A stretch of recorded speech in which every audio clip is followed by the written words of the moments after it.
tayo sa isang handaan. Piyesta nga doon nga sa kaibigan namin sa kabilang barangay. Sabay na nga rin kami ng kaibigan ko, papunta nga doon sa bahay ng kaibigan namin.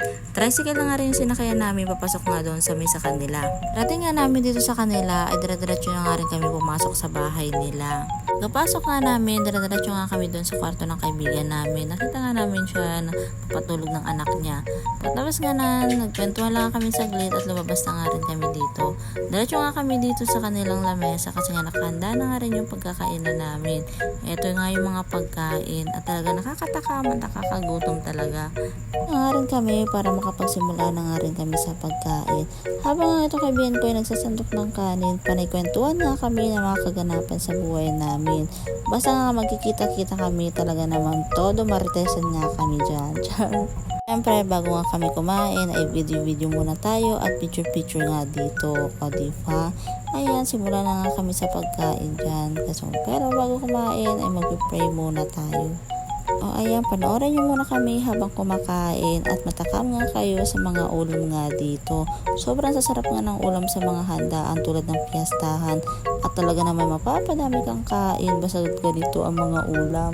Aminin nyo mga mare, basta sa handaan, hinahanap nyo rin ang lumpia at talaga naman napakasarap ng lumpia kahit nga kami ay hinanap namin to kanina.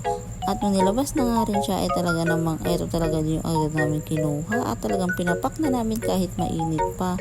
Sobrang sarap talaga lalo na pag may kanin.